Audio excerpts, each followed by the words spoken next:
सुदन गुरुङले देउवा नेपाल आएकै मौकामा पिए भानुमाथि सुरु गरे अनुसन्धान। भेटियो 20 करोड सम्पत्ति। पूर्व प्रधानमन्त्री शेरबहादुर देउवाका स्वकीय सचिव भानु देउवाको पनि करोडौंको सम्पत्ति भेटिएको छ। अख्तियारले गरेको अनुसन्धानमा भानु देउवाको सम्पत्ति 18 करोडदेखि 20 करोडसम्म रहेको भेटिएको हो।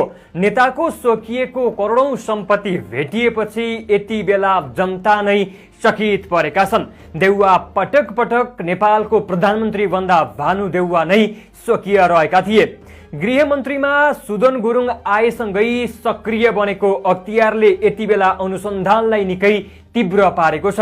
भानु देउवाको आफ्नो करोडौंको सम्पत्ति भेटिएपछि विभिन्न कामका क्रममा उपहार प्राप्त भएको भनी अख्तियारलाई बताएको पनि खुलेको छ। उपहारका नाममा घडी, मोबाइल, पर्स, गाडीदेखि घर बंगला नै पाएको देखिएको अख्तियार स्रोतले जानकारी दिएको छ। देउवाले काठमाडौँ बुढा नीलकण्ठ नगरपालिका 2 ठूलो भंगालमा रहेको घर सहयोग स्वरूप आर्जन गरेको पनि अख्तियारले फेला पारेको छ। बिचौलियाका काम सफल पारिदिए बापत स्वकीयले यति ठूला र महँगा उपहार प्राप्त गरेको सहजै बुझ्न सकिन्छ।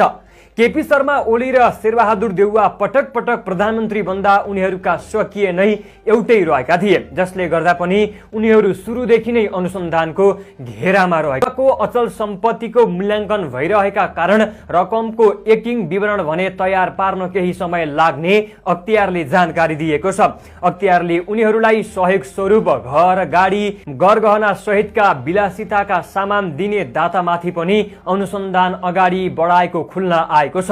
कतिपय माथि सोचपुछ भइरहेको छ भने केहीलाई सोचपुछ गर्ने बाँकी रहेको अख्तियारले जानकारी दिएको छ। विगतमा एमाले र कांग्रेसको सरकार हुँदा आफन्तमाथि अनुसन्धान गर्न दिने थिएनन्, तर यति बेला भने रासपाको सरकार बनेसँगै अनुसन्धानलाई तीव्र पारिएको छ।